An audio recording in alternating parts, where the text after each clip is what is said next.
प्रायेषु भद्रेषु नित्यं भागवत सेवया भगवती उत्तम श्लोके भक्तिर्भवति नैष्टिकी।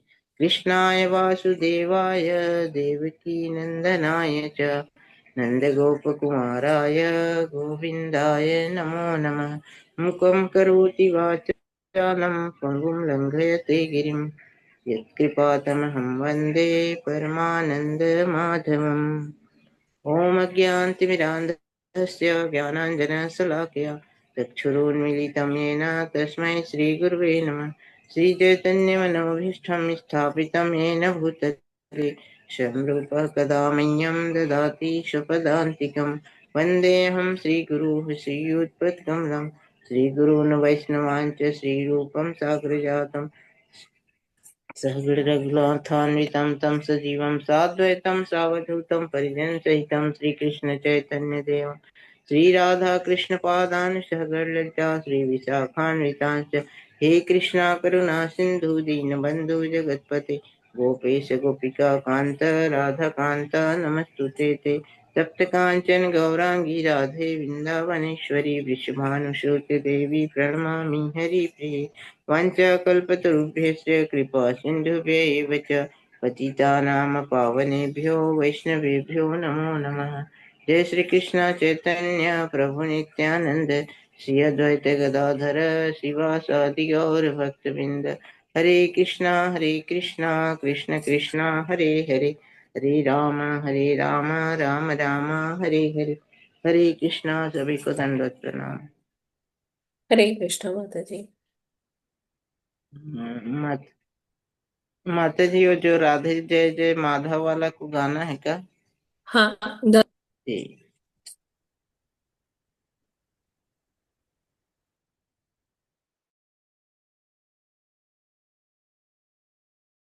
हो पा रहा, हैंग हो गया बेटा। राधे जय जय मा तरुणी मंडल महिते दामोदर रति वरधन वेशे दामोदर रति वरधन विपिनेशे राधा राधे जय जय माधव दयिते गोकुल तरुणी मंडल महिते वृषभानु दधि नव शशि लेखे वृषभानु नव शशि लेखे ललिता सखी गुण रमित विशाखे ललिता सखी गुण रमित विशाखे राधे जय जय माधव दयिते राधे जय जय माधव दयिते गोकुल तरुणी मंडल महिते करुणाम कुरु मयि करुणा भरिते करुणाम कुरु मयि करुणा भरिते सनक सनातन वर्णित चरिते राधे जय जय माधव दयिते राधे जय जय माधव दयिते गोकुल तरुणी मंडल महिते राधे जय जय माधव दयिते गोकुल तरुणी मंडल महिते।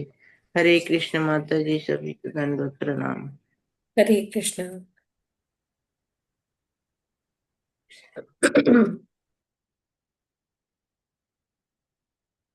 हरे Krishna. Thank you so much Meera Mata ji. आज आपने जपा सेशन लीड किया और बहुत बहुत धन्यवाद। और सभी डिवोटीज का हार्दिक अभिनंदन है आज के इस्कॉन अयोध्या के प्रातः सत्र में। हरे कृष्णा। धन्यवाद प्रणाम माता जी। हरे कृष्ण माता जी। हरे कृष्णा प्रभु जी। हरे कृष्ण माता जी। हरे कृष्णा आज माता जी दंडवत प्रणाम। हरे कृष्ण माता जी दंडवत प्रणाम। हरे कृष्णा प्रभु जी दंडवत प्रणाम। प्रभु जी दंडवत प्रणाम। हरे कृष्ण माता जी दंडवत प्रणाम। हरे कृष्णा। हरे कृष्ण प्रभु जी दंडवत प्रणाम। संडे हरे कृष्ण माता जी सभी को दंडवत प्रणाम। प्रभु जी हमारे भी। हरे कृष्णा प्रभु जी। हरे कृष्ण माता जी। तो बहुत बहुत धन्यवाद आप सभी लोगों का, इतने जाड़े के मध्य में भी आप सभी लोग जो हैं प्रतिदिन बड़ी तत्परता से प्रातःकालीन जप सत्र में जुड़ रहे हैं। प्रभु जी, आपका लेख बहुत बहुत ही सुंदर, बहुत उत्कृष्ट है। बहुत अच्छा लगा पढ़ के। धन्यवाद माता जी। बहुत ही सुंदर लेख है। बहुत सारी चीजें सीख सकते हैं, बहुत सारी।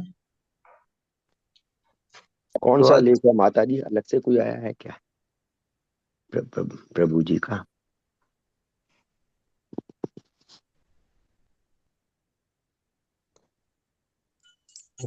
आज 7 दिसंबर है और 1975 को श्यामा को पत्र लिखा था श्रील प्रभुपाद जी ने। उस पत्र का कुछ मुझे यहाँ पर प्रदर्शित किया जा रहा है। वो इस तरह से है। तुम्हारे देश में कुत्तों की रक्षा होती है और गायों की हत्या। कुत्ता सड़क पर टट्टी पेशाब करता है और उसे मनुष्य का सर्वश्रेष्ठ मित्र माना जाता है, और गाय जिसका गोबर, मूत्र और दूध सब शुद्ध है, उसे कसाई घर में जाकर खाने के लिए मारा जाता है। किस प्रकार की सभ्यता है ये? जगतगुरु श्रील प्रभुपाद जी की जय। तो इस ये पत्र जो है, इसको इसके संदर्भ में देखने की आवश्यकता है। अब पूरा पत्र पढ़ने पर किस प्रश्न को लेकर के प्रभुपाद जी ने ये उत्तर दिया, उसके विषय में तो ज्ञात नहीं है, किंतु इस अंश को देख करके सभ्यता के विषय में कोई प्रश्न किया होगा संभवतः, और उसी के प्रति उत्तर में प्रभुपाद जी ने कुछ लिखा होगा, और उसी के अंतर्गत सभ्यता, पाश्चात्य सभ्यता और भारतीय संस्कृति या वैदिक संस्कृति की तुलनात्मक रूप से एक उदाहरण प्रस्तुत किया श्री प्रभुपाद जी ने। तो ये भारत, ये हमारा दुर्भाग्य ही है कि जो चीज, जो विषय यहाँ पर प्रभुपाद जी बता रहे 1975 में, 40 साल के उपरांत यही स्थिति जो है भारत में भी हो गई है, जब भारत में लोग जो है कुत्ता पालना धनी होने का एक मापदंड मानते हैं। और मैं अपने गांव में भी देखता हूँ, जो लोग थोड़ा सा धन पाल आते आ जाते हैं, वो लोग कुत्ता घर में लेके आ जाते हैं। कुत्ता पालना कोई बुरी विषय वस्तु नहीं है, क्योंकि कुत्ता जो है वो सर्वदा मनुष्यों के मध्य में रहते, कुत्ता बिल्ली ये सारे प्राणी। किंतु शास्त्रों के अनुसार कुत्ता जो है वो घर के बाहर होना चाहिए। देखिए, हमारी संस्कृति और सभ्यता में सभी का एक स्थान है। जैसे जूता जो है, जूता पैर में रहता है ना, कि सर पे। इसलिए देखा है कि जूता जो है बहुत सुंदर जूता है, तो लाओ सर पे रख लेता हूँ। कोई रखता है क्या? नहीं, जूता पैर में रखने का स्थान है। हाँ। और जूता पैर में रखे जाने के लिए है। उसी तरह से गहना, अगर स्वर्ण आपके पास है, बहुत सारा गहना है, तो आप उसको प्रदर्शनी लगा के नहीं रखते ना, कि लाओ उसको टांग देते हैं, बहुत सुंदर लगेगा। झुमका टांग दिया, हार हसूली जो है टांग दिया, लटका दिया उसको घर के अलग अलग कोनों में। जैसे ही कोई आए घर के अंदर प्रवेश करे तो उसको दिखे, देखो यहाँ पे देखो हार लटका हुआ है, यहाँ पे अंगूठी लटकी हुई है। ऐसा तो नहीं करते ना। उसे कहाँ छुपा करके रखते हैं? हाँ, ताले के बीच में रखते हैं। हम्म। तो हर हर विषय वस्तु का एक निर्धारित स्थान है, और हम उसकी मर्यादा का पालन करते हैं। किंतु जब पशु पालन की बात आती है तो पशुपालन करना चाहिए, लेकिन हर पशु का निर्धारित स्थान है। तो शास्त्रों में कहा गया है कुत्ता अस्पृश्य है, कुत्ते को छू लेने से व्यक्ति को स्नान करना चाहिए। और यहाँ पर लोग क्या करते हैं, कुत्ते को लेकर के सोते हैं। और कुत्ता एक ऐसी भयंकर बीमारी का कारण है कि अगर कुत्ता काट ले तो उसके अंदर, कुत्ते के अंदर रैबिज नाम का एक जीवाणु होता है, रैबिज नाम का। और रैबिज जीवाणु इतना प्राणघातक होता है कि उसके लिए कोई दवाई ही नहीं है। अगर रैबिज का जीवाणु आपके शरीर में फैल गया तो कोई भी आपको नहीं बचा सकता। और रैबिज जीवाणु जब एकदम उच्चतर स्तर पर जाता है तो मस्तिष्क को क्या करता है, मस्तिष्क को ये खराब कर देता है। और व्यक्ति जैसे ही पानी देखता है, पानी, जल, वो जल पी ही नहीं सकता। जल देखकर उसको उल्टी आएगी, हाइड्रोफोबिया हो जाता है, और व्यक्ति जो है गुर्राने लगता है। इसलिए बोलते हैं ना कि अगर कोई चिल्लाता रहता है तो कोई बोलता है ना, अरे इसको पागल कुत्ते ने काट लिया है। सुना है कि नहीं आप लोगों ने कभी? जी प्रभु जी। हाँ, है ना? जी। हाँ। जी प्रभु। तो क्यों? क्योंकि पागल कुत्ता काट लेता है, व्यक्ति कुत्ते की तरह होने लगता है, फिर कुत्ते की तरह भौंकने लगता है। तो इस तरह से हमें चाहिए कि कुत्ते को उसके स्थान पर रखें। रसोई में तो घुसा ही नहीं। देखिए पूर्व काल में लोगों को, जैसे गांव में भी लोग जो है वो कुत्ते को सुरक्षा के लिए रखते थे, लेकिन कुत्ता जो है कभी घर में नहीं आता था। कुत्ते को घर के बाहर ही उसको देते थे रोटी वगैरह, यदा कदा। और वो भी मर्यादा का पालन करता था। कुत्ता भी घर में घुसता नहीं था। और यदा कदा और घर में घुस गया तो उसको दुदरा के भगाते थे। और वर्तमान समय में क्या हो गया है कि लोग जो है कुत्ता, जैसे पहले पूर्व काल में लोग गाय चराते थे, अब जो है लोग कुत्ता चराते हैं। तो ये हमारी संस्कृति कलयुग का प्रभाव है। अब दूसरे पक्ष पर आते हैं गायों के संदर्भ में। तो गाय जो कि दूध देती है, जाने जिसका गोबर और गोमूत्र छोड़ दीजिए, किंतु गाय दूध देती है। और गाय जो जो भी जिसका भी हम दूध पीते हैं, हाँ, दूध जो है वो पौष्टिक होता है, हमारे विभिन्न मस्तिष्क के तंतुओं का पोषण करता है। जो दूध देने वाली गाय है और जिसका हम दूध लेते हैं वो माता के समान होती है, माँ के समान होती है।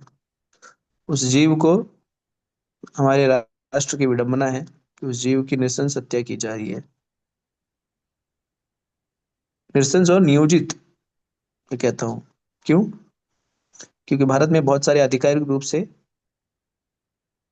आधिकारिक वधशालाएं हैं जहां पर गौवंश की हत्या की जाती है।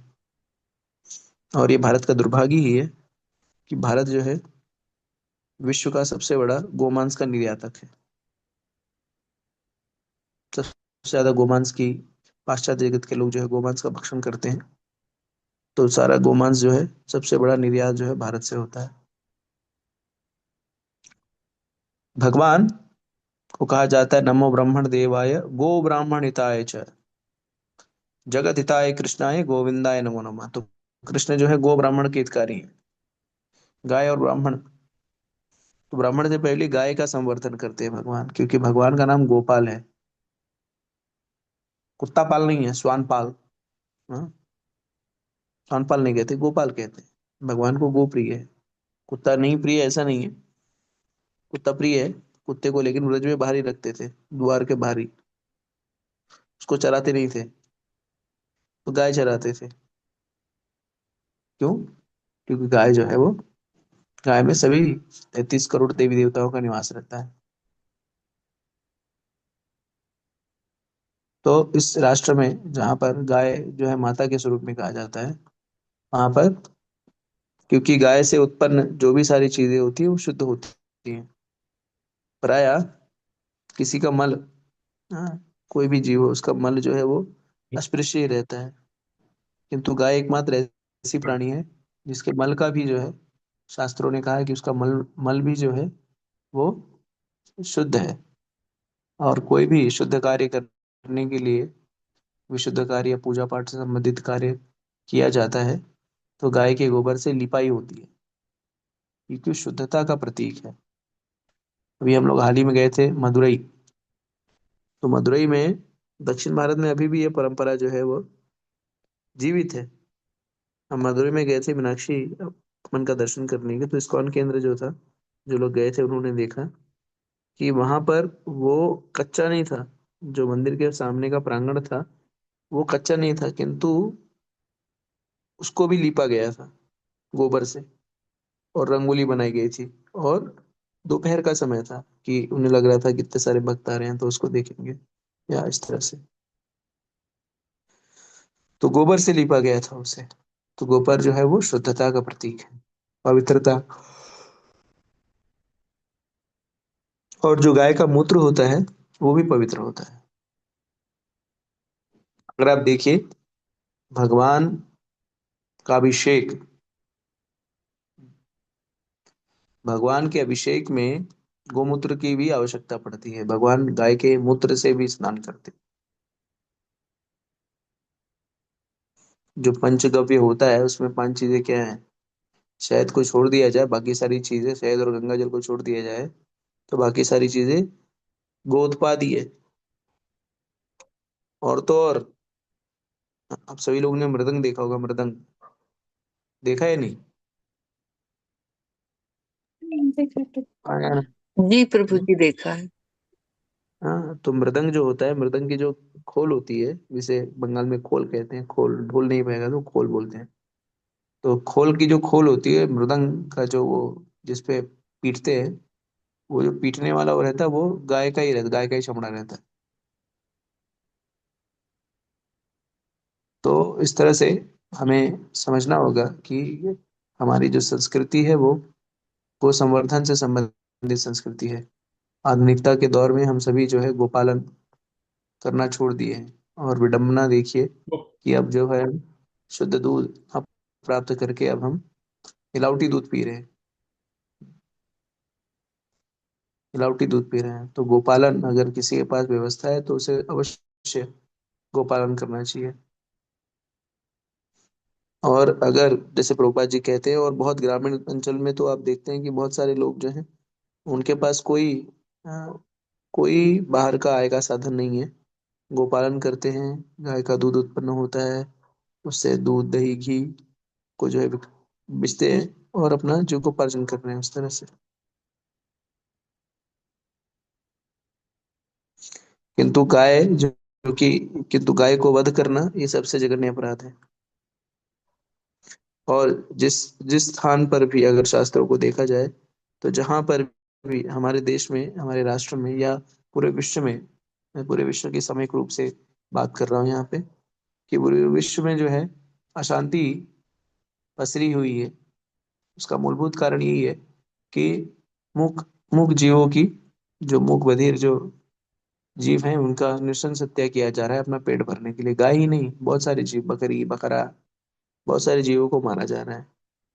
और शास्त्र से हमें पता चलता है कि जहां पर निरीह जीवों की नृशंस हत्या की जाएगी, वहां पर सुख शांति और समृद्धि कभी नहीं रह सकते, सदैव अशांति ही रहेगी। और आप जानते भी हैं, आप प्रत्यक्ष इसके साक्षी हैं कि किस तरह से पूरे विश्व में अनाचार फैला हुआ है। कहीं पे भी आप सुनते हैं, कभी सुनते हैं कि सूखा पड़ गया है बहुत भयंकर, कभी सुनते हैं कि बहुत भयंकर बाढ़ आ गई है, कभी सुनते हैं चक्रवात हो गया है, कभी सुनते हैं आतंकवादी गतिविधि आ गई है, कभी सुनते हैं कि भयंकर गर्मी पड़ रही है, भयंकर सर्द हो रही है। इसका कारण क्या है? इसका कारण क्या है? पाप की वृद्धि। अगर सभी लोग जो हैं वो सामंजस्य के साथ रहें, हाँ, सभी लोग जो है धार्मिक पथ का अनुपालन करें, शास्त्रोचित व्यवहार करें, तो कभी भी इस तरह की प्राकृतिक विपदा नहीं आती। भागवतम से हमें पता चलता है, जब आसुरिक वृत्ति, जब श्रीमद् भागवतम में पढ़ रहा था, तो उसमें लिखा है कि जब जब आसुरिक वृत्ति के लोग जो है इस पृथ्वी पर प्रकट होते हैं, तब तब जो है प्राकृतिक आपदाएं आती हैं। जब से हिरण्यकश्यप हिरण्याक्ष वगैरह उत्पन्न हुए, तो वर्णन आता है कि आसमान से जो है, आसमान से, आकाश से जो रक्त की बूंदें टपकने लगी। हम्म, सारे स्थानों पर झंझावात फैल गया, सभी जगह पे अंधेरा छा गया, अंधकार छा गया।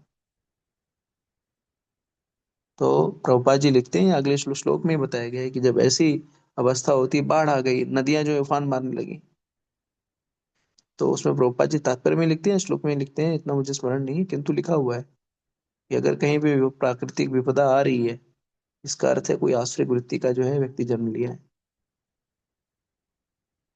तो आप सोचिए कि कितने कितनी, मतलब ये सारी जो चीजें हैं। तो देखिए, कर्म जो है ना, बड़ा ही, जैसे भगवद गीता में भगवान कहते हैं कि कर्म की गति जो है बड़ी ही गुह्य है। हम्म, भगवान कहते हैं कि व्यक्ति को कर्म सीखना चाहिए, कर्म अति बोधव्यम बोधेयम अकर्मणा, विकर्मणा, फिर कर्मा, फिर गहरा कर्मणो गति।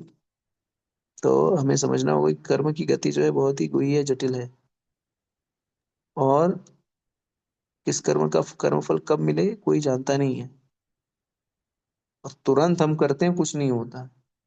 किंतु अगर हमने तुरंत कोई गलत कार्य किया, उसका तुरंत फल नहीं मिला ना, तो समझ लीजिए कि ये सूत समेत वापस मिलेगा। इसलिए भगवान स्वयं कहते हैं कि हमें सावधान रहना चाहिए कोई भी क्रिया करने से पहले।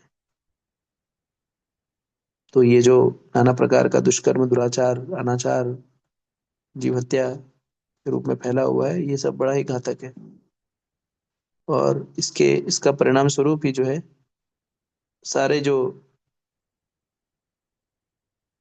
जीव है उसको भुगत रहे हैं। तो हमारे लिए क्या शिक्षा है? हमारे लिए यही शिक्षा है कि हम सावधान रहें, जीवों के प्रति हिंसा करने से बचें, और प्रयास करें कि हिंसा ना के बराबर हो, क्योंकि कर्म का सिद्धांत जो है बहुत ही जटिल है, और उसका कर्मफल से हम भाग भी नहीं सकते। तो इसलिए प्रयास करें कि हम सात्विक भोजन करें, सात्विक विचार रखें, और कैसे कैसे भी अनाचार और दुराचार में संलिप्त ना हो। ठीक है। तो गौ संवर्धन अगर नहीं हो पा रहा है, तो प्रयास करें कि जीवों को अगर आप संरक्षण नहीं दे रहे, तो प्रयास करें कि किसी प्रकार से आप जीव हत्या में भी ना लगे, और शास्त्रोचित अगर जो कार्य ना हो तो उसमें लिप्त ना हो। गाय पालन नहीं कर रहे तो कुत्ता पालन मत करिए कम से कम। हरे कृष्णा। हरे कृष्णा प्रभु जी, दंडवत प्रणाम। माता जी। हरे कृष्ण प्रभु जी। वास्तव में जो है, जो लोग कुत्ते को पालते हैं और साथ में सुलाते हैं, ये पैरों में जो जूता पहनते हैं वो सर पर रखने के समान है। और गौ हत्या भी करते हैं तो कर्म का फल कहीं जो है मिलता है, चाहे गति जो है गुह्य है इसकी। प्रभु जी, प्राचीन काल में भी दक्ष प्रजापति ने जो यज्ञ किया था, जिसमें कि शिव का अपमान हुआ था तथा सती ने अपना जो है शरीर त्याग दिया था, उसमें तथा अन्य भी स्थानों पर पशु बलि का वर्णन आता है। ऐसा क्यों? हरे कृष्ण। उसका क्या उद्देश्य था?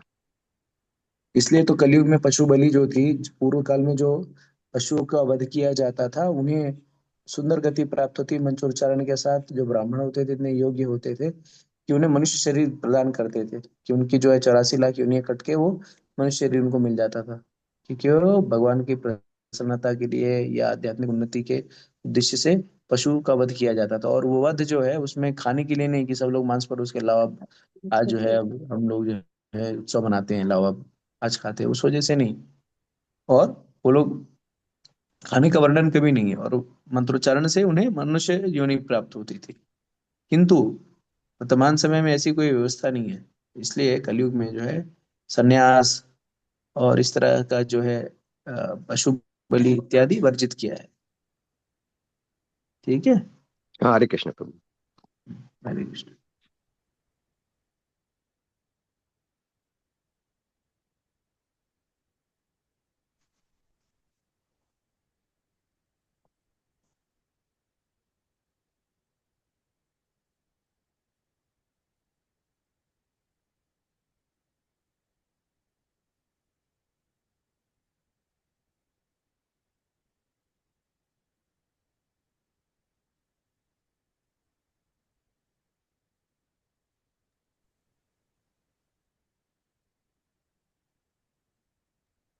हरे कृष्णा प्रभु जी।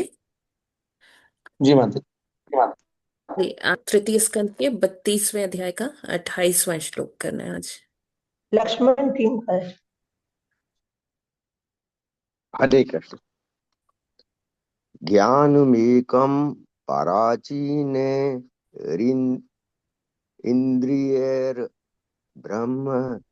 निर्गुणम् अवभात्यर् रूपेण भ्रांतया शब्दादिधर्मिणा।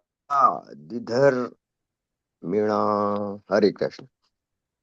हरे कृष्णा।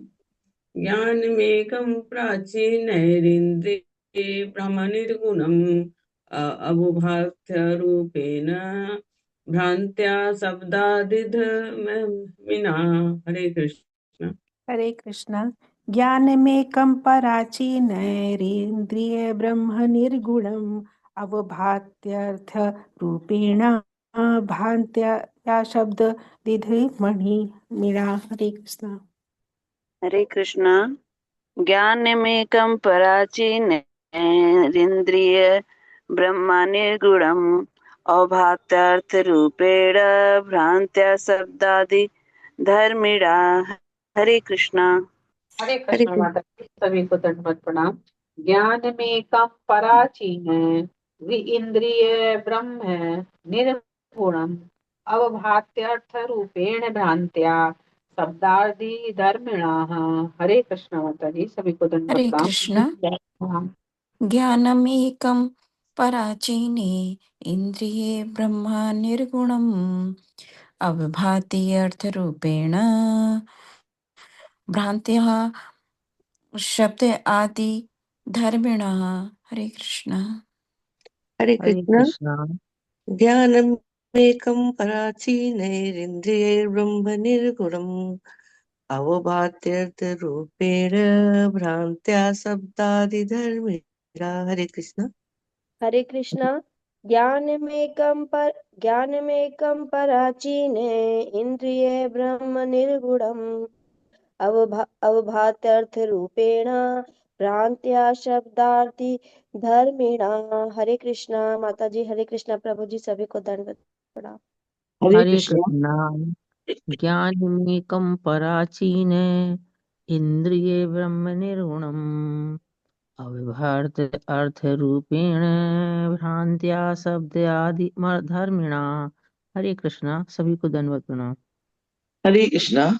ज्ञानमेकं पराचीने इन्द्रियैर्ब्रह्म निर्गुणम् अवभात्यर्थरूपेण भ्रांत्या शब्दादिधर्मिणा। हरे कृष्णा। सभी भक्तों को दंडवत प्रणाम। माता जी दंडवत प्रणाम। प्रभु जी दंडवत प्रणाम।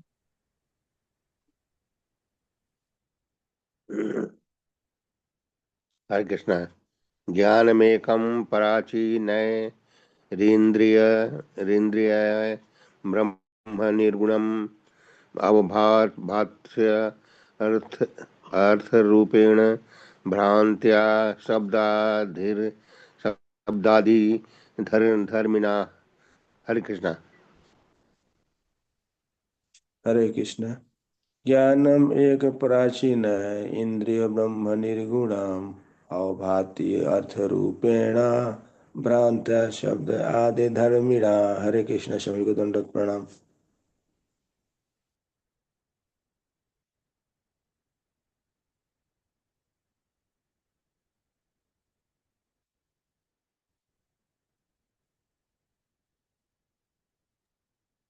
हरे कृष्णा। यस, कौन पढ़ना चाहते हैं आगे? हरि बोल। पढ़ लूं माता जी? जी पढ़ लीजिए प्रभु जी। हरे कृष्ण।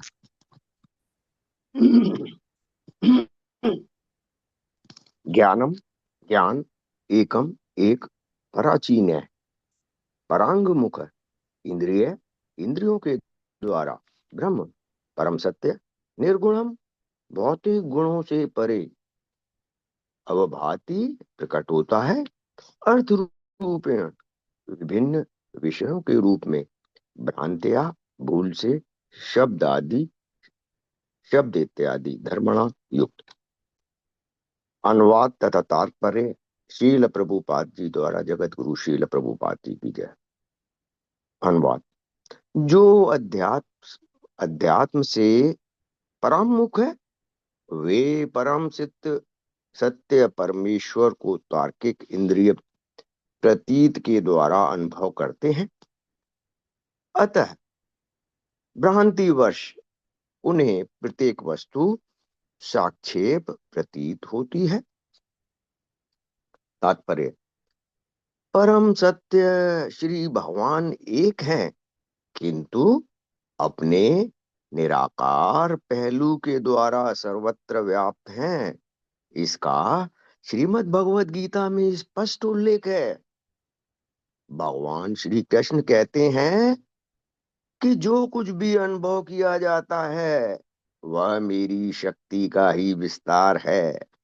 प्रत्येक वस्तु उन्हीं पर आश्रित है, किंतु इसका अर्थ यह नहीं कि वे ही प्रत्येक वस्तु है। इंद्रियानुभूति तथा ढोल की आवाज की श्रुति की प्रतीति, सुंदर स्त्री के दृश्य की प्रतीति, या जीव द्वारा दूध की बनी स्वादु वस्तुओं की स्वाद की प्रतीति, ये सब भिन्न भिन्न इंद्रियों से प्राप्त होती हैं। फलतः भिन्न भिन्न प्रकार से समझी जाती हैं। इसलिए इंद्रिय ज्ञान विभिन्न श्रेणियों में विभाजित है। यद्यपि सभी वस्तुएं परमेश्वर की शक्ति के प्राकट्य के रूप में एक ही हैं, इसी प्रकार अग्नि की शक्तियां ऊष्मा तथा प्रकाश है, और इन दोनों शक्तियों के द्वारा अग्नि विविध रूपों में या विविध इंद्रियक अनुभूति के रूप में प्रकट हो सकती है। मायावादी चिंतक इस विविधता को असत्य घोषित करते हैं, किंतु वैष्णव चिंतक विविध प्राकट्यों को असत्य नहीं मानते। वे इन्हें पूर्ण पुरुषोत्तम भगवान से अभिन्न मानते हैं, क्योंकि यह विविधता श्री भगवान की विविध शक्तियों का प्रदर्शन ही है। वैष्णव दार्शनिक इस दर्शन को स्वीकार नहीं करते कि परमेश्वर सत्य है और यह सृष्टि असत्य झूठी है। ब्रह्म सत्यम जगन मिथ्या।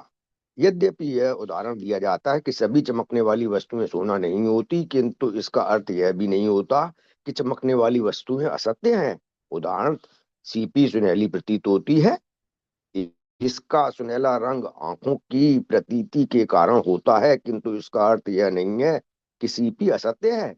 इसी प्रकार भगवान श्री कृष्ण के स्वरूप को देखकर कोई यह नहीं जान सकता कि वास्तव में वे क्या हैं, किंतु इसका अर्थ यह नहीं है कि वे असत्य हैं।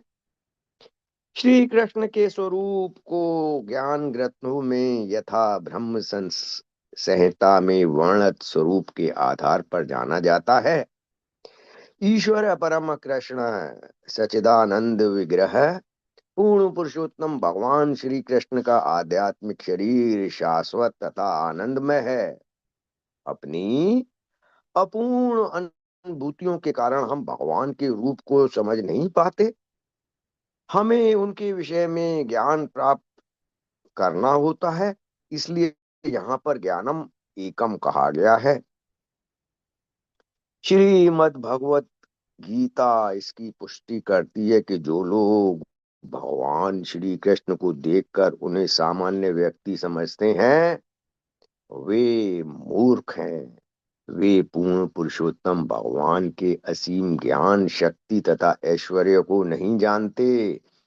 भौतिक इंद्रियों का अधूरा अनुभव इस निष्कर्ष की ओर ले जाता है कि परमेश्वर रूप विहीन है।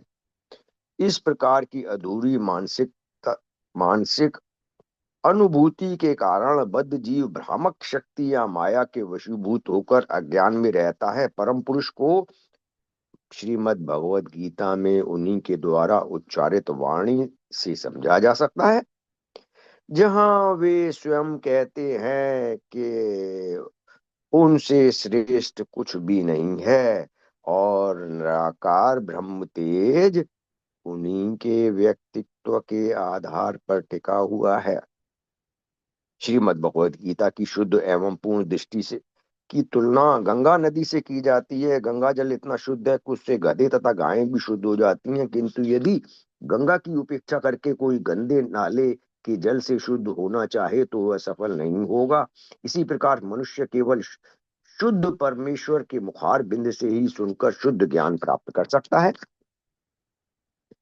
इस श्लोक में स्पष्ट कहा गया है कि जो पूर्ण पुरुषोत्तम भगवान से विमुख हैं, वे अपनी अपूर्ण इंद्रियों से परम सत्य की प्रकृति के विषय में तर्क वितर्क करते हैं। निराकार ब्रह्म की निराकार ब्रह्म का ज्ञान केवल कानों से ग्रहण किया जा सकता है, निजी अनुभव से नहीं। फलत ज्ञान स्रोत अनुभव से सुनकर प्राप्त किया जाता है। वेदांत सूत्र में पुष्टि की गई है, शास्त्र योनित्वात्, केवल प्रामाणिक शास्त्रों से शुद्ध ज्ञान प्राप्त करना चाहिए।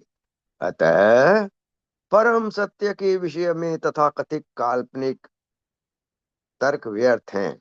जीव की वास्तविक पहचान उसकी चेतना है, जो कि उसके जागते, सोते तथा सपने में भी सर्वदा विद्यमान रहती है। यहाँ तक कि प्रगाढ़ निद्रा में भी वह अपनी चेतना से अपने आप को सुखी या दुखी अनुभव कर सकता है। इस प्रकार जब सूक्ष्म तथा स्थूल भौतिक पदार्थों के माध्यम से चेतना प्रकट होती है तो वह ढकी रहती है, किंतु जब चेतना कृष्ण चेतना में रहकर शुद्ध हो जाती है तो मनुष्य जन्म मृत्यु के चक्र से मुक्त हो जाता है। जब कल्मश रहित शुद्ध ज्ञान भौतिक प्रकृति के गुणों से अनावृत होता है, तभी जीव की वास्तविक पहचान हो पाती है कि वह पूर्ण पुरुषोत्तम भगवान का शाश्वत दास है। यह आवरण इस प्रकार से होता है। सूर्य की किरणें प्रकाशमान होती हैं और सूर्य स्वयं भी प्रकाशमान है। सूर्य की उपस्थिति में सूर्य की किरणें सूर्य के सदृश ही प्रकाशमान रहती हैं, किंतु जब सूर्य को प्रकाश बादल से या माया से आच्छादित हो जाता है तो अंधकार या अधूरी इंद्रियानुभूति प्रारंभ होती है।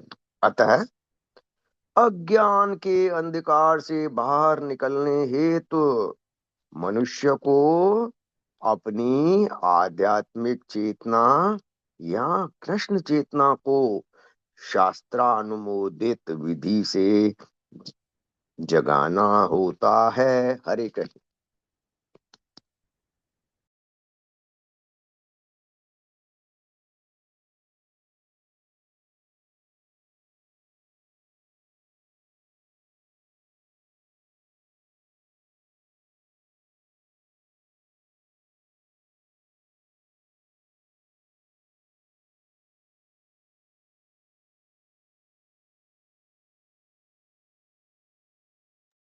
हरे कृष्णा प्रभु जी।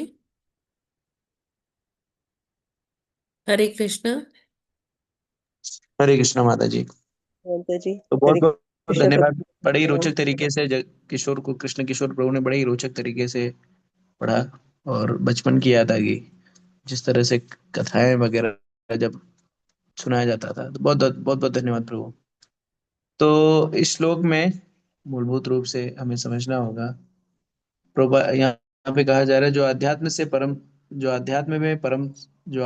परम सुख है वे परम सत्य है, यानी भगवान को कल्पित इंद्र प्रतीत द्वारा अनुभव करते हैं। अतः भ्रांतिवश उन्हें प्रत्येक वस्तु सापेक्ष प्रतीत होती है।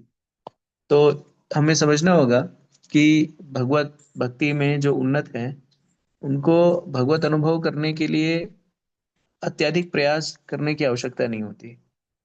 जब आप पूरी तरह से कृष्ण भावना भावित है तो भगवान की उपस्थिति आपको हर स्थान पर दिखाई देती है और अपने जीवन में भी हर स्थान पर आप उसकी अनुभूति करते हैं।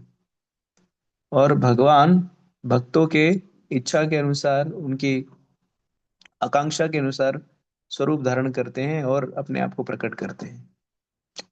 जैसे कि रामचरितमानस में कहा गया है, हरि व्यापक सर्वत्र समाना प्रेम थे प्रकट होए मैं जाना। तो हरि व्यापक सर्वत्र समाना यानी हरि जो है व्यापक रूप से सर्वत्र उपस्थित है और समान है, किंतु प्रेम के अनुभव, प्रेमानुभूति, प्रेम प्रेम के कारण भगवान जो है वो प्रकट होते हैं अपने भक्त की इच्छा कामना इत्यादि को पूर्ण करने हेतु। तो हमें भक्ति में उन्नत होने के लिए प्रयत्नशील होना पड़ेगा। तो जब आप भक्ति में उन्नत, उत्तम भक्ति या शुद्ध भक्ति की आकांक्षा लेकर के आप प्रयत्नशील होंगे, तो भगवान की अनुभूति आपको पग पग पर होगी। वर्तमान समय में हम भक्ति तो कर रहे हैं, लेकिन उन्नत भक्ति अभी उन्नत भक्त के स्तर पर नहीं है, क्योंकि अभी हमारे अंदर बहुत सारी भौतिक आकांक्षाएं, कामनाएं, वो जड़वत है। और जब तक ये भौतिक कामनाएं समाप्त नहीं होंगी, तब तक भगवान की अनुभूति सारे स्थानों पर, सारी स्थिति परिस्थितियों में कर पाना थोड़ा सा कठिन है। किंतु विशेष विषय वस्तु ये है कि इस विरक्ति को प्राप्त करने के लिए भी हमें भक्ति की बैसाखी का उपयोग करना पड़ेगा। तो बिना भक्ति के विरक्ति भी उत्पन्न नहीं हो सकती। जैसा कि श्रीमद् भागवतम में बताया जा चुका है, वासुदेव भगवती भक्ति योगा प्रयोजिता जन तस्व वैराग्यम ज्ञानम च हेतुकम्। तो आध्यात्मिक ज्ञान और भगवान की भक्ति का अनुशीलन करने से ही भौतिक विषय वस्तु से वैराग्य की उत्पत्ति होती है।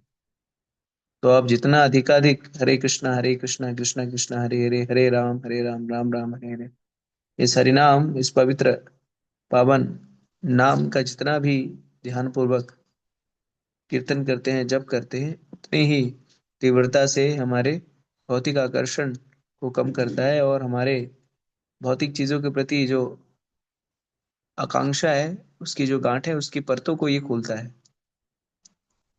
और इसी के माध्यम से हम आध्यात्मिक उन्नति कर सकते हैं। यानी सम्यक रूप से हमें चाहिए कि जैसे कि नवधा भक्ति में जो 3 महत्वपूर्ण अंग हैं, वो है श्रवण, कीर्तन और स्मरण। तो श्रवण तभी हो पाएगा, श्रवण के माध्यम से ही व्यक्ति कीर्तन करेगा। यानी श्रवण करना भक्ति की आधारभूत शिला है। और जितना अधिकाधिक आप श्रवण करेंगे, उतना ही अधिकाधिक कृष्ण के प्रति आकर्षण बढ़ता जाएगा। देखिए, भक्ति में वो लोग, जो लोग नियमित रूप से श्रवण करते हैं ना, वो भक्ति में गंभीरता से अग्रसर होते हैं। किंतु जो लोग सुनते नहीं है ना, आके ज्ञान ज्ञान खाली बांचते हैं ना, ऐसे लोग जो है भक्ति में गंभीरता से अग्रसर नहीं हो पाते। तो श्रवण करना बहुत ही नितांत ही आवश्यक है। और जब व्यक्ति श्रवण नहीं करेगा ना, तो उसका मन जो है सदैव भक्ति के प्रति उदासीन रहेगा। उसके अंदर भक्ति के प्रति कोई उत्साह नहीं रहेगा। क्यों? कि उसने भगवान की महिमा के विषय में सुना ही नहीं है। इसलिए प्रभुपाद जी ने ऐसी व्यवस्था की है कि हमें नियमित रूप से सुनने का अवसर प्राप्त हो। आप सभी लोग जो है देखिए, यहाँ पर उपस्थित होते हैं। प्रत्येक दिन यहाँ पर क्या किया जाता है? यहाँ पर किसी को अपना ज्ञान बघारने की आवश्यकता नहीं है। यहाँ पे एक अवसर, एक मंच प्रदान किया जाता है, जिसके माध्यम से सभी लोग भगवान के विषय में श्रवण करें। अब इसका लाभ आपको लेना है, नहीं लेना है, ये आपके ऊपर निर्भर करता है। और जो लाभ ले रहे हैं, वो नियमित रूप से लाभ ले रहे हैं। मैं यहाँ पर जितने भी भक्तों को देख रहा हूँ, इसमें सदैव सारे लोग नियमित ही हैं। और जो नियमित रूप से लाभ ले रहे हैं, उन्हें उसकी अनुभूति हो रही, तभी यहाँ पर कुछ रस प्राप्त हो रहा है। किंतु जो लोग आते हैं, जाते हैं, सुनते हैं, नहीं सुनते हैं, ऐसे लोग जो है भक्ति में डामाडोल रहते हैं।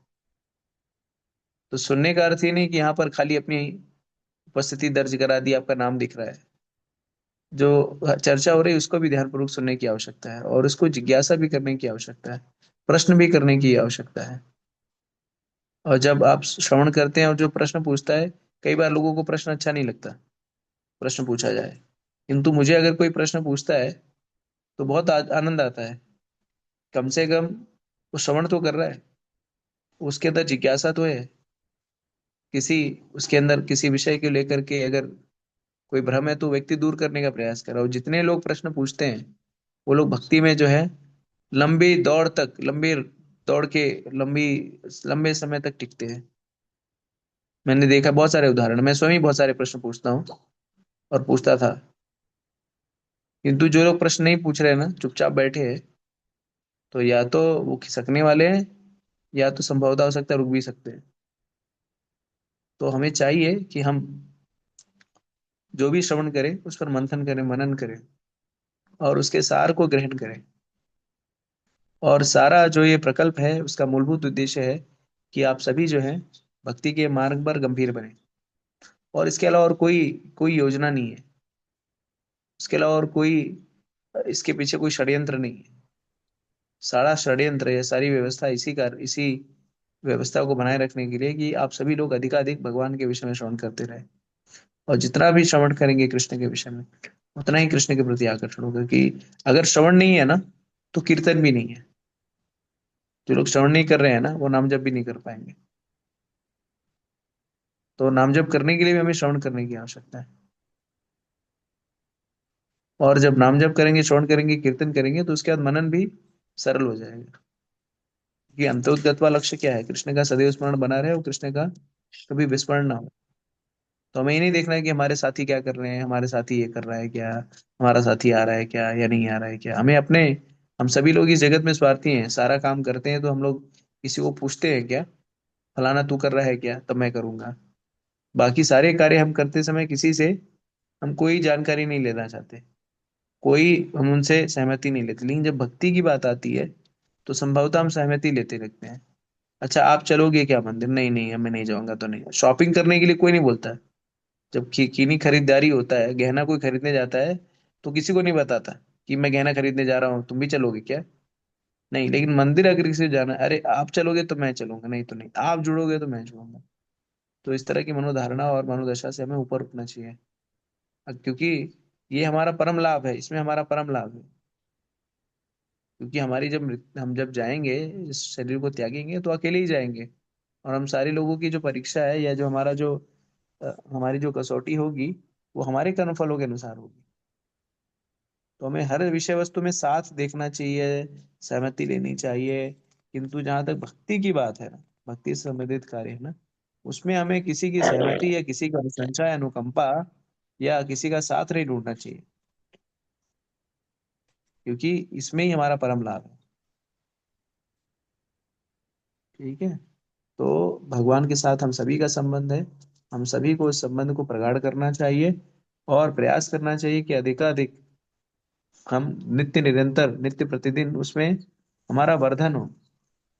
हाँ, हम सभी लोग पिछले 5, 4, 5, 6 सालों से, वर्षों से जुड़े हुए हैं। तो हमें प्रत्येक वर्ष में ये चाहिए कि हमारी भक्ति से कुछ ना कुछ हमें नई उपलब्धि प्राप्त हो, या हम कुछ नई उपलब्धि को जोड़े उसमें। और नई उपलब्धि को जोड़ने का सरल सा अर्थ है कि कम से कम जो नाम जप कर रहे हैं उसमें हम कुछ संख्या को जोड़ें। कोई 16 माला जप कर रहा है प्रति कई वर्षों से, तो उसे चाहिए कि हर वर्ष जो है एक माला अधिक जप कर, 17 माला जप करे। कोई अगर मान लीजिए दान से संबंधित कोई 10 रुपया दान दे रहा है, तो उसे प्रयास करिए 11 रुपया दान दे। कोई रोज जो है एक श्लोक पढ़ रहा है, तो उसे प्रयास करिए कि 2 श्लोक पढ़े। कोई एक ही समय का भोजन भोग लगा रहा है, तो उसे प्रयास करिए कि वो 2 समय जो है भगवान को भोजन भोग लगाए। तो इस तरह से हमें ये व्यवस्था करनी चाहिए कि उत्तरोत्तर नियमित रूप से हमारी भक्ति में अधिक से अधिक प्रीति बढ़े, और भगवान की सेवा में हम अधिक से अधिक समय जो है वो दें।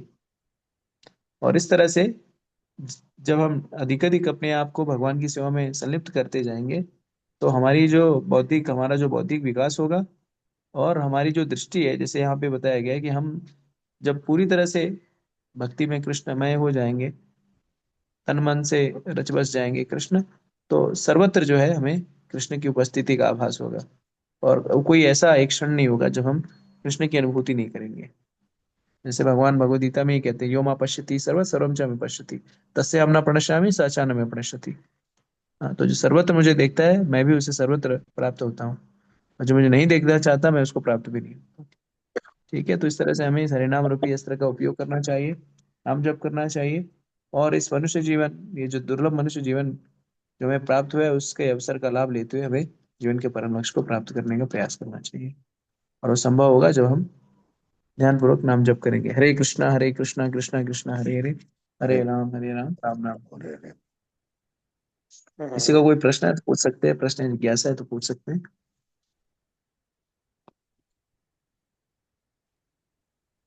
हरे कृष्ण प्रभु जी। भगवान ने कहा है कि मैं प्रत्येक ब्रह्मांड के अंदर प्रवेश करता हूं तथा मैं सूक्ष्म रूप में भी सब कणों में मौजूद रहा हूं।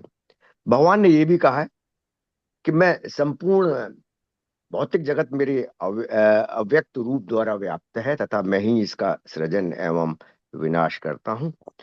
और ये भी कहा गया है कि भगवान वास्तव में अपने धाम में तो रहते हैं परंतु वह सर्वव्यापी है। तो भगवान जो सूक्ष्म रूप में है, उनमें रूप न होने की वजह से ये थोड़ा सा होता है कि सारे गुण क्या भगवान के अंदर रूप के अलावा अन्य सब सूक्ष्म रूप में भी है, क्योंकि वो ही जाते हैं सूक्ष्म रूप में, वो ही जाते हैं सारे ब्रह्मांडों में। तो क्या रूप के अलावा सारे गुण उनके अंदर सूक्ष्म रूप में उनके मौजूद हैं? हरे कृष्ण। क्वेश्चन है। भगवान सर्वत्र व्याप्त है और उनके सारे रूप हैं, सूक्ष्म भी हैं, लघु में विभू भी, ये सब कुछ है।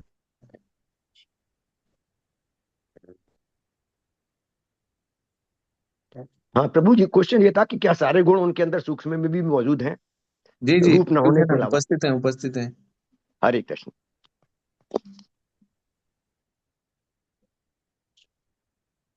ठीक है, हरे और किसी कृष्ण को प्रभु जी, दंडवत हरे प्रणाम। कृष्ण, चांदनी माता जी पूछिए। भगवान, हाँ, भगवान के बहुत सारे रूप है, लेकिन हम जिस रूप को मानते हैं, भगवान हमारे लिए उसी रूप में प्रस्तुत होते हैं ना। जी बिल्कुल। हाँ। आप अगर अच्छा। भगवान राम के स्वरूप को अगर आप के प्रति आकर्षित है तो भगवान आपको राम के स्वरूप में मिलेंगे।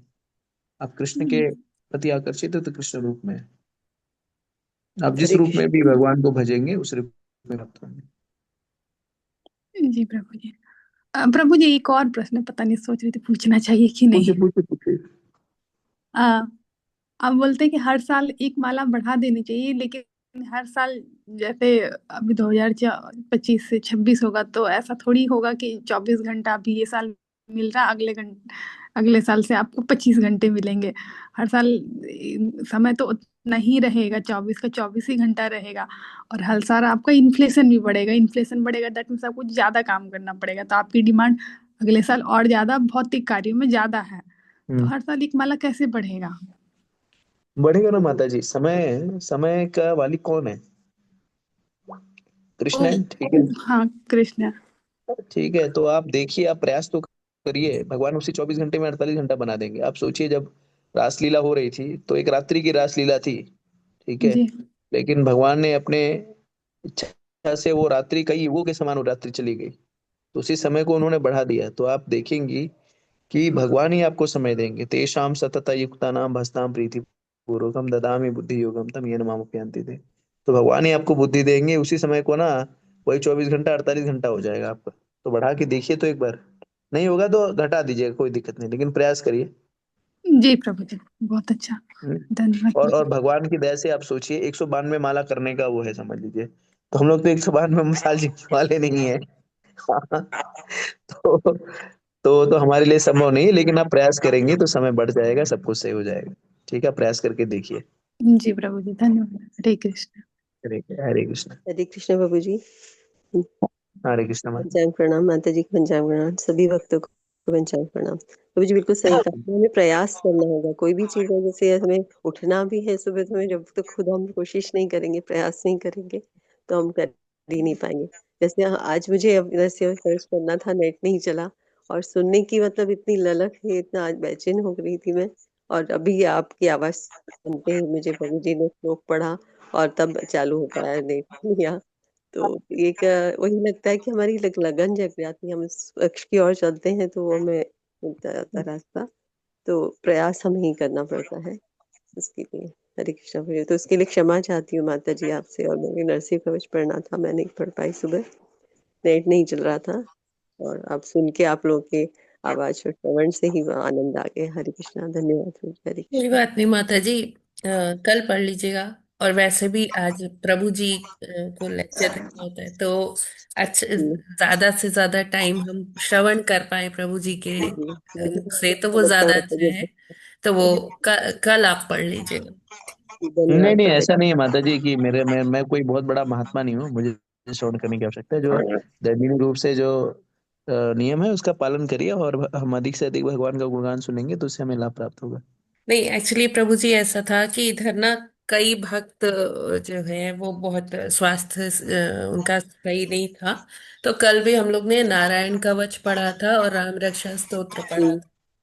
तो उसी क्रम में ये था कि माता जी को आज नरसिंह कवच पढ़ना था, और पूनम माता जी को आज वो राधा कृपा कटाक्ष स्तोत्र राधा पढ़ना। कृपा। तो वो हम लोग कल पढ़ लेंगे, क्योंकि अ, एक संडे होता है जब प्रभु जी आपसे श्रवण करने का टाइम वो मिलता है, तो इसलिए। नहीं नहीं माता जी, ऐसा नहीं है, आप अपने नियम को पालन करिए। मेरा मुझे बोलना बहुत आवश्यक नहीं है। जो है भगवान का गुणगान सुनेंगे तो मुझे भी जो है थोड़ा सा संरक्षण मिल जाएगा भगवान की कृपा। ठीक है, कोई प्रश्न और किसी का कोई प्रश्न पूछना चाह रहे हरे धन्यवाद कृष्णा प्रभु जी। हरे दंड कृष्णा प्रभु जी, प्रणाम। दंडवत प्रणाम। हैं? जी रेणु माता जी प्रभु जी, पूछिए। जी प्रभु जी, आपके बोलने से भक्ति में को थोड़ा सा बूस्टर मिलता है। और अच्छा। प्रभु जी, मेरा एक छोटा सा क्वेश्चन था, उस पे आप थोड़ा मार्गदर्शन करिएगा। प्रभु जी, प्रभुपाद जी के कोट से रिलेटेड है। जैसे प्रभु, उसमें ये अभी प्रभु जी ने बताया कि जीव हत्या मतलब पशु बलि, ये बताया। तो प्रभु जी, जैसे मैंने पहले से सुना है कि शास्त्रों में कहीं पर भी जीव हत्या का वर्णन है नहीं। जो है वो रिलेट किया गया, जैसे हम अहंकार, काम, क्रोध, मतलब ये सब चीजें। तो प्रभु जी, जैसे मैंने बड़ों से सुना तो यही कहते थे कि जैसे अहंकार, अहंकार को बकरा कहा गया, इस टाइप प्रभु जी इन चीजों के नाम दिए गए हैं। तो अभी तक जो मेरे हृदय में रहता है प्रभु जी, यही रहता है कि नहीं, जीव हत्या तो हमें कोई भी वेद, कोई भी शास्त्र नहीं देता। तो प्रभु जी थोड़ा सा इस पे मार्गदर्शन करिएगा। देखिए आचार्यों ने क्या किया है, थोड़ी सी इस जी तरह से व्यवस्था की है जिसके माध्यम से व्यक्ति अ, इसको दोनों तरह से समझे जा सकते हैं। कि अगर इसको समझा जाए कि जी स्वाभाविक रूप से भी, प्रत्यक्ष रूप से भी, अगर शास्त्रों में वर्णन किया गया है कि जैसे अश्वमेध यज्ञ में अश्व की बलि दी जाती थी, अश्व की जी वो दिया जाता था। लेकिन जैसे कि मैंने कहा कि साथ साथ ये भी बताया गया है कि जिस जिस अश्व को चुना जाता था उस यज्ञ के हेतु, उसको जो ये योग्य ब्राह्मण या जो ब्राह्मण होते थे, जो पुरोहित होते थे, उनके पास योग शक्ति से उसे मनुष्य का शरीर प्रदान होता था या मनुष्य योनि को प्राप्त होता था। तो इस कारण से जो है ये सारी चीजें की गई हैं। साथ ही साथ हमें ये भी स्मरण होना चाहिए कि उसको भक्षण करने के लिए नहीं उनका वध होता था। जी जी ठीक है। जी इसलिए चूंकि कलयुग में जो है इस तरह की व्यवस्था नहीं है, इस जी कारण से इस तरह के यज्ञ और बलि जो है वर्जित है। ठीक जी। है। हरे कृष्ण। हरे कृष्ण हरे प्रभु जी, दंडवत प्रणाम। हरे कृष्णा प्रभु जी, दंड प्रणाम। प्रभु जी, मेरा प्रश्न ये है कि हम जपा में जैसे कि कुछ हरे कृष्णा करते हैं, कुछ हरे कृष्ण करते हैं, तो हमें क्या करना चाहिए? अगर मैं हरे कृष्ण भी करती हूँ तो ऑटोमेटिक ही थोड़ी देर बाद मेरे से पता ही हरे कृष्णा निकल जाता है। और मैंने जितने भी जपा यूट्यूब पे देखे हैं ना, सब में मोस्टली जो सीनियर हमारे प्रभु जी हैं वो भी सभी हरे कृष्णा ही जपा में रिकॉर्डिंग है सबका। और कीर्तन बड़ी में हम हरे कृष्णा बोलते हैं क्योंकि उसमें ज्यादा भाव आता है। और नाम तो वैसे असली तो वैसे कृष्ण ही है, कृष्णा का तो। अच्छा, आपके बच्चे हैं? क्षमा करिए प्रश्न पूछ रहा हूँ, आपके बच्चे हैं? नहीं प्रभु जी, मैं अविवाहित हूँ। अविवाहित हैं? ओ क्षमा करिए, मैंने गलत प्रश्न आपसे पूछ लिया। ठीक है, कोई बात अच्छी बात है। तो जैसे जब छोटे बच्चे होते हैं ना, तो वो मम्मी नहीं बोल पाते, मम्मी वो कभी मम्मा बोलते हैं, कभी मम्मी बोलते हैं, और कभी तोतले मनती मनती कर, तो मनती मनती ऐसा कुछ तो बोलते हैं। लेकिन माँ को समझ आ जाता है ना क्या बोल रहा है, मेरे को ही बुला रहा है बच्चा। हाँ या ना? हाँ जी प्रभु जी। हाँ, तो उसी तरह से भगवान हमारी माँ है। ठीक है, वो कृष्णा बोल देंगे या कृष्ण बोल देंगे। जैसे हम लोग कृष्णा बोलते हैं ना, चाइना वाले जो लोग जब जब मंत्र जप करते हैं ना, हले कृष्णा, हले कृष्णा, कृष्णा कृष्णा, कृष्णा बोलते, कृष्णा कृष्णा। और जो जैसे रशियन रशियन जो होते हैं ना, हरे कृष्णा बोलते हैं, हरे कृष्णा, हरे कृष्णा। ठीक है। लेकिन भगवान को समझ में आ जाता है कि हम किसको बुला रहे हैं। ठीक है। तो उसी तरह से हमें इस पे कृष्णा बोले, उससे कोई फर्क नहीं पड़ता। हम बोल रहे हैं भगवान परमात्मा के रूप में हमारे हृदय में निवास करते हैं, और वो सबसे बुद्धिमान है। भागवत में वर्णन आता है कि अजामिल जो सबसे दुराचारी, व्यभिचारी, सब कुछ था, किंतु उसने नारायण को बुलाया। नारायण को ही, भगवान को भी मन में लेकर के नहीं बुलाया, किंतु नारायण अपने लड़के को बुलाया, तो भगवान ने बोला ये मेरा नाम ले रहा है। ठीक है। तो हमें ये जो यूट्यूब से के माध्यम से तो ना, उसने ही आधा बेड़ा बगर कर रखा है, यूट्यूब ने ही लोगों के मन में भ्रम डाल रखा है। क्योंकि कई लोगों को बोल, अरे हम कृष्णा बोलेंगे तो द्रौपदी कूद के चली आएगी, जैसे और उसको कुछ काम नहीं है। द्रौपदी परमात्मा हो गई है, सोचिए। कृष्ण परमात्मा है तो मुझे पता था, लेकिन द्रौपदी कूद के कैसे आ जाएगी? आप अगर कृष्णा बोल रहे हैं मतलब द्रौपदी का नाम ले रहे हैं, तो ऐसे लिए भी धूर्त लोग हैं, उनकी बातों में मत जाइए। प्रभुपाद जी ने जो कहा है उसका पालन करिए, शास्त्रोचित यही है। आप कृष्णा बोलिए, कृष्ण बोलिए, या कृष्णा बोलिए, भगवान का ही नाम है। ठीक है, और प्रभु जी उससे कोई एक फर्क और, नहीं पड़ता। हाँ एक और मेरा, जैसे कि जब हरे कृष्ण बोलते तो उसमें कृष्णा की छवि आती है, लेकिन जो अब हरे राम बोलते तो उसमें जो मतलब कि राधा रानी में रमे हुए हैं उसमें भी मेरे को फिर श्री राम की छवि आती है, दो दो छवि आती है जैसे कि नाम के साथ जब बोलते हैं। तो मैं चाहती हूँ तो कि बहुत अच्छा है ये सब। एक ही आए, लेकिन राम का ही ध्यान आता है। हाँ, तो राम का ध्यान आता है तो अच्छी बात है ना। राम और कृष्ण में कोई भेद नहीं है। और राम actually देखिए क्या होता है, हरे राम में जो राम है वो भगवान राम ही है। तो आचार्य गण क्या करते हैं, जैसे जिस परंपरा में होते हैं वो उस हिसाब से उसकी विवेचना करते हैं। तो अगर हरे राम में हम मर्यादा पुरुषोत्तम भगवान श्री रामचंद्र जी आ रहे हैं तो कोई वो अपराध नहीं है, वो अच्छा है। भगवान राम मतलब राम ही है, राम सीता, हरे मतलब सीता हो जाती है वहां पे। और कृष्ण यहाँ पर कृष्ण, और हरे मतलब राधा रानी या सत्यभामा या लक्ष्मी या जो भी मान लीजिए। ठीक है, तो राम आ गए तो उसमें कोई विचलित जी होने वाली बात नहीं है। जी प्रभु जी, धन्यवाद। हरे कृष्ण। हरे कृष्ण। ठीक है, और किसी को कोई प्रश्न है? हाँ, हरे कृष्ण प्रभु जी। हरे राम और हाँ। हरे कृष्ण में कोई फर्क नहीं है। लोग विष्णु का भी करते हैं, हम 35 साल से कर रहे थे जप। और लोग जो है वसुदेव का भी करते हैं, अलग अलग जप करते हैं। तो भगवान के तो जो है अनंत रूप हैं। उन्होंने वासुदेव के, प्रद्युम्न, संकर्षण, अनिरुद्ध, राम, विष्णु और चैतन्य प्रभु के रूप में लिया, परंतु तथा अनेक लाखों अन्य भी रूप लिए। परंतु भगवान ने ये भी कहा है कि मेरा कृष्ण रूप में भक्ति करो। और ये भी कहा गया है कि भगवान के समस्त रूपों में जो है एक सी शक्ति है, सारे गुण हैं। और ये भी आया है कि अपने कार्य के अनुसार से, जैसे नरसिंह का अलग कार्य है और अन्य कार्य हैं, उनके हिसाब से भगवान ने अलग अलग रूपों में आते हैं। परंतु फिर भी भगवान ने कहा है कि कृष्ण रूप में मेरी आराधना करो। ये क्वेश्चन है, ऐसा क्यों आया है? राम रूप में भी करते हैं लोग, विष्णु रूप में भी करते हैं लोग, नहीं राधा नहीं, के कृष्ण रूप रूप में में भी किया या करते हैं। राम रूप में किया या विष्णु हयग्रीव रूप में किया, तो जैसे उसमें कोई अपराध नहीं है। और भगवान को जैसे आपके जिस भगवान के जिस रूप के प्रति प्रीति है, भगवान वो दर्शन देंगे। आप जैसे तुलसीदास जी जगन्नाथपुरी गए, तो तुलसीदास जी राम के भक्त हैं। तो जब वो जगन्नाथ जी का दर्शन करने गए तो बोले अरे ये तो राम नहीं है हमारे।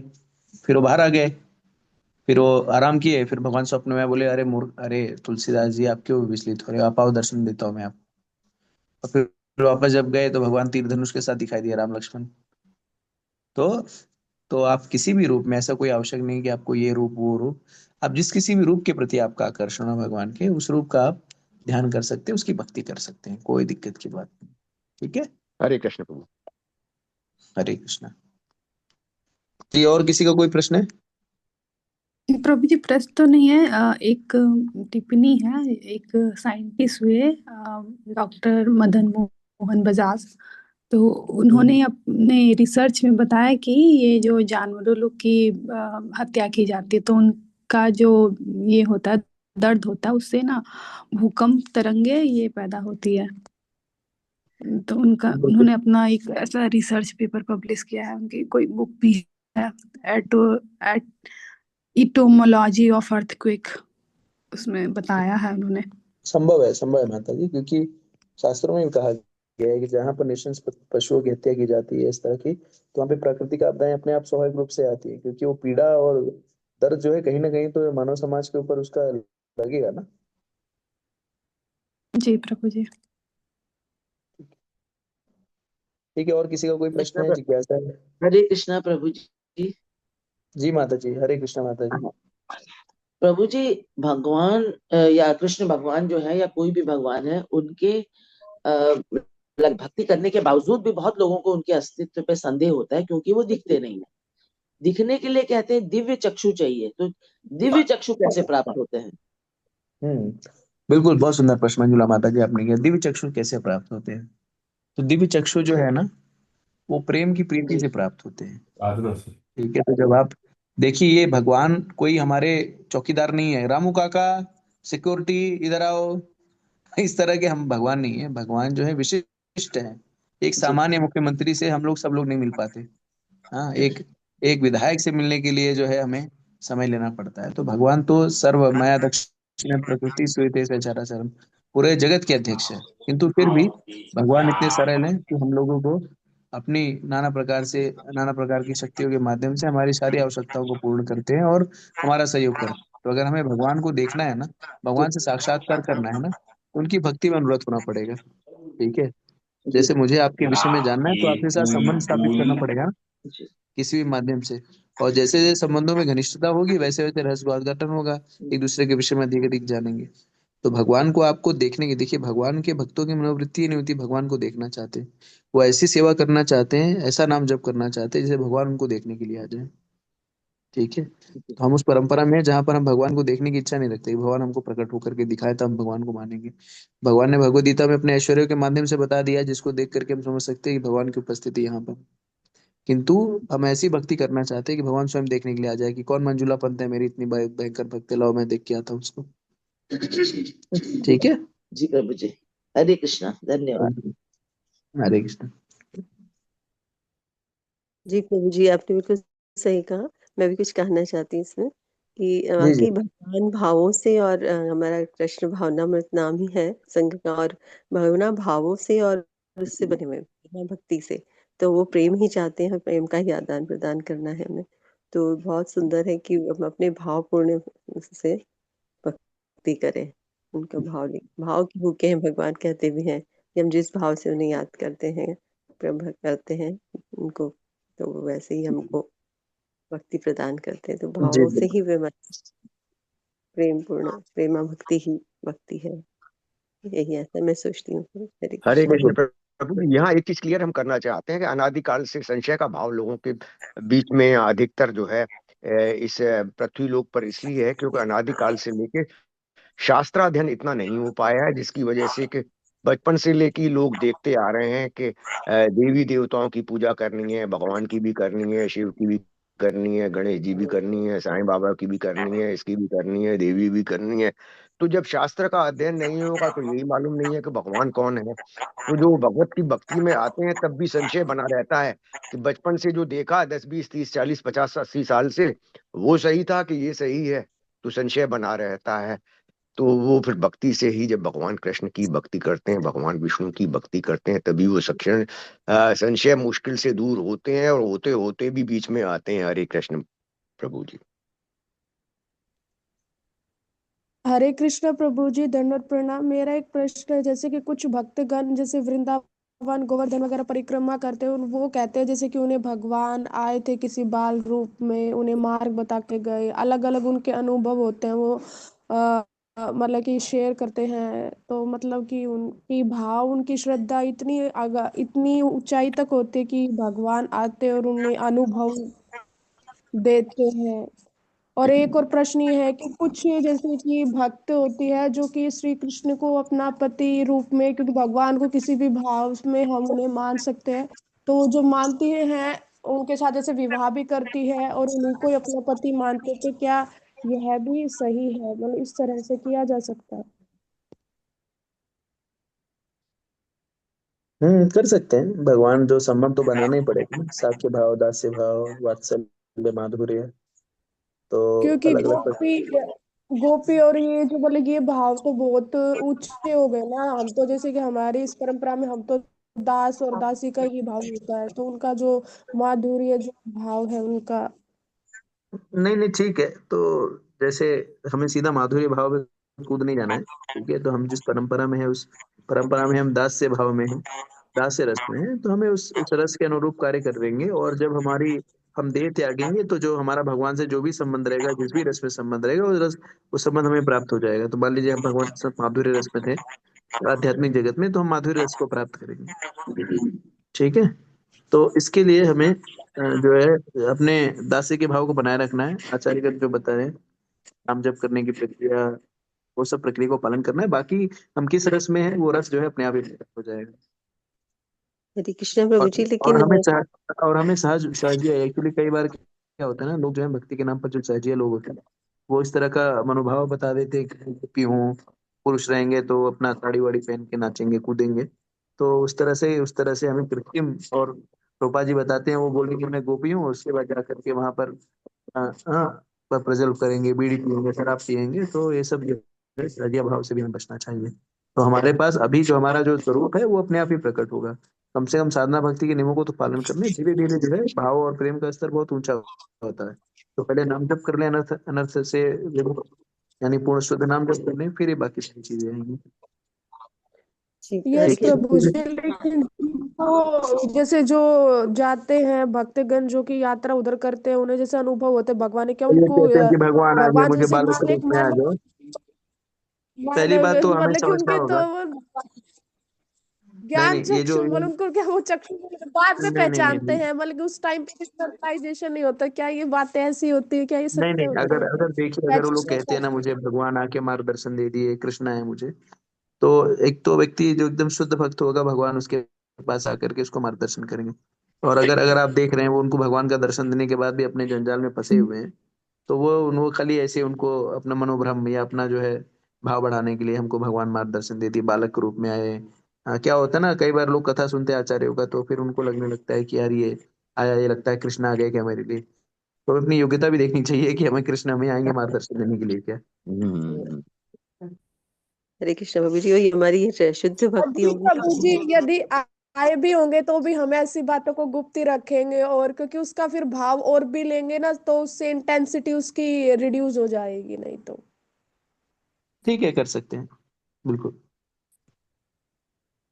हरे हरे कृष्ण कृष्ण प्रभु जी, प्रभु जी। मेन एम तो ये है कि जैसा कि जो है बताया गया है कि हरे कृष्ण मंत्र का जाप करते रहें, भगवान का शास्त्रों से अध्ययन करते रहें, आचार्यों की कृपा लेते रहें। और वास्तव में तो हम प्रभु जी अंश है ना, भगवान तो विभू हैं। तो जैसा कि संस्था ने बताया है कि दास रूप में ही हमें भगवान का जो है करना चाहिए। माधुर्य और रस तो बाद में आएगा, अन्य रस स्वयं जो है सब तरह की भक्ति के अंदर है, और शुद्ध भक्ति धीरे धीरे आएगी। तो वास्तव में तो अंश होने की वजह से दासी है हम लोग। हरे कृष्ण। जी बिल्कुल। ठीक है, 7:15 बज गए हैं, आप लोग को भी अपने कार्य करने होंगे, पूजा भी हरे खत्म कृष्ण हो रहा प्रभु होगा। जी, थोड़ा जी, सा मैं कुछ कहना चाहती हूँ कहिए प्रभु जी। कहिए। ये जहाँ वैसे तो कहा गया ना, लेकिन कि परम पिता पति परमेश्वर सब कुछ भगवान ही है ना। तो जी दास हम बन के ही उनको इन सब पद से पा सकते हैं। तुम ही हो माता, तुम ही हो पिता, वो हम गाते ही हैं प्रार्थना। तुम ही हो बंधु सखा, तुम ही हो। और कहा भी गया है कि सबके पति कृष्ण ही है, और बिल्कुल पिता जगत पिता भी हैं। तो वो दास भाव रह के हम मतलब कि विनम्र बन के ही उनको पा सकते हैं गुरु के माध्यम से। यह बिल्कुल भक्ति का उद्देश्य है। हरे कृष्णा, बिल्कुल सही धन्यवाद। कहा। जी माता, हरि प्रभु जी, पंचांग प्रणाम, धन्यवाद। हरे कृष्णा माता जी, पंचांग और सभी को पंचांग। हरे ठीक कृष्णा है। प्रभु जी, दंडोत प्रणाम। हाँ हाँ जी माता जी, दंडवत प्रणाम, बताया माता जी। जी मेरा तो बस बहुत एक महीने से मैं और कुछ भी नहीं कर पा रही हूँ, केवल जप कर पा रही हूँ। मेरा क्या हो कैसे गया माता जी, क्यों? प्रभु जी, ये वो वोटिंग वाला चल रहा है ना, तो इससे मैं कुछ भी नहीं कर पा रही हूँ, केवल जप ही कर पा रही हूँ। पर्याप्त है माता जी, आप जो है अपने बाकी सेवाओं को करिए, जब करनी उतना पर्याप्त है। जब आपका ये सेवा वोटिंग वाला समाप्त हो जाएगा तो फिर बाकी दिनचर्या आप सुचारू रूप से लागू करिएगा, कोई दिक्कत नहीं। तो प्रभु जी, मेरा ये दीक्षा वाला कैसे होगा? मैं बहुत टेंशन में हूँ कि दीक्षा मेरा कैसे होगा, जब केवल जप ही चल रहा है मेरा। मैं हो गीता जाएगा। भी नहीं कर पा रही हूँ, दोपहर का जो क्लास होता था वो भी नहीं कर पा रही हूँ। नहीं नहीं, कोई बात नहीं, दीक्षा आप जो है अपना 16 माला जप कर रही, नियम का पालन कर रही है, तो दीक्षा से नहीं उससे मतलब जी, मैं कार्तिक मास से मैं 20 माला कर रही हूँ। बहुत बढ़िया, बहुत सुंदर माता जी। वही मेरा ठीक जप ही चल रहा है, और तो सुबह केवल महाराज जी का कथा सुन रही हूँ, और वो है। हाँ, जप चल रहा है, बस कुछ भी नहीं हो पा रहा। नहीं नहीं, हो जाएगा माता जी, आप चिंता मत करिए, बस कथा सुनिए और नाम जप करिए, अपनी सेवाएं को संपादित करिए, बाकी सारी चीजें समय है, उतार चढ़ाव भक्ति में ऊपर नीचे होता रहता है, तो आपकी सेवा है उसमें आप व्यस्त हैं, कोई बात नहीं है। जब सेवा निरंतर ये चुनाव का तो चलेगा नहीं, समाप्त हो जाएगा तो आपकी दिनचर्या पुनः सुचारू हो जाएगी। ठीक है। प्रभु जी, मैं परसों माता जी से बात की थी, माता जी बोली कि मैं प्रभु जी से बात करके देखती हूँ अभी, क्योंकि मेरा वो भी नहीं हो गया पाया है ना, प्रमाणिक पत्र भी नहीं मिला है, मेरा परीक्षा भी ठीक है, नहीं इस पे हुआ चर्चा पूरा। करें, उससे बात कर लेंगे अलग से माता जी, कोई दिक्कत नहीं। ठीक। जी जी प्रभु जी, हरे कृष्णा प्रभु हरे जी। कृष्ण। चलेगा, किसी का और कोई प्रश्न है तो यहीं पे सत्र समाप्त कर दे, 7:20 हो गए। निरंतराज श्रीमद स्वाति खैर बात है, आपको कुछ ऐड करना है तो ऐड कर सकते हैं, मैं नहीं ड्रॉप करता हूँ। नहीं, हो गया प्रभु जी। ठीक है, थैंक यू चलो। सो मच प्रभु जी।